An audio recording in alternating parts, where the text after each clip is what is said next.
নমস্কার, ঘরোয়া রান্না সবাইকে স্বাগত। দেখে নেওয়া যাক আজকের রেসিপি। কড়াইতে দিয়ে দিচ্ছি পরিমাণ মতন সর্ষের তেল। তেল গরম হয়ে গেছে, এবার নুন হলুদ মাখানো কাতলা মাছগুলোকে ছেড়ে দিচ্ছি।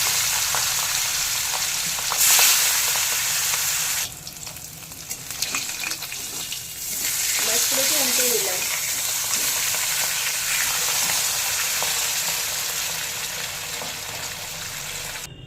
সব মাছ আমার ভেজে নেওয়া হয়ে গেছে।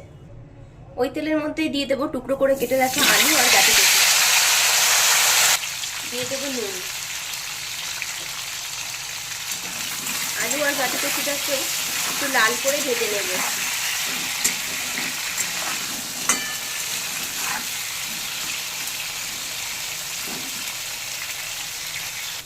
আলু আর গাটি কচুটা একটু লাল করে ভাজা হয়ে গেছে। এবার এখানে ফোড়নের জন্য দিয়ে দিলাম গোটা জিরে,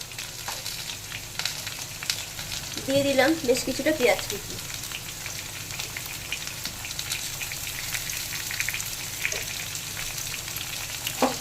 এবার পেঁয়াজটা একটু ভেজে নেব সাথে।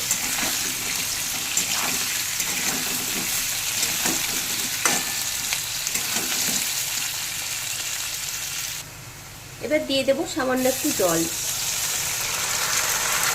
দেবো 1 চামচ জিরে গুঁড়ো, লঙ্কা গুঁড়ো, হলুদ গুঁড়ো, দেবো আদা বাটা,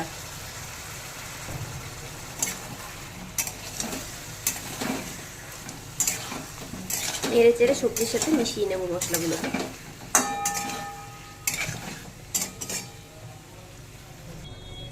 এবার ঢাকা দিয়ে আলু আর গাটি কুচি একটু সেদ্ধ হতে দেব। কিছুক্ষণ পর ঢাকা খুলে দেখে নেব। এবার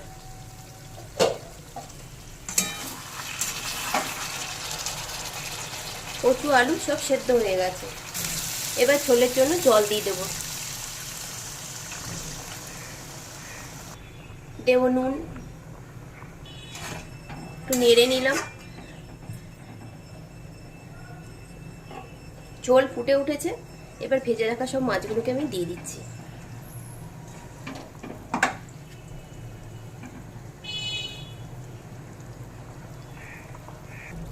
এবার খুন্তির সাহায্যে মাছগুলোকে একটু ঝোলের মধ্যে ডুবিয়ে দেব।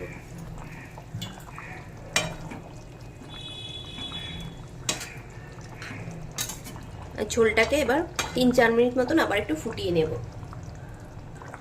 খুব সহজেই তৈরি হয়ে গেল দারুণ স্বাদের গাটি কচু আলু দিয়ে কাতলা মাছের ঝোল। এভাবে একবার আপনারাও বানিয়ে দেখবেন, আশা করছি আপনাদেরও ভালো লাগবে। খুব শীঘ্রই দেখা হচ্ছে নতুন কোনো ভিডিওতে। সবাই ভালো থাকবেন।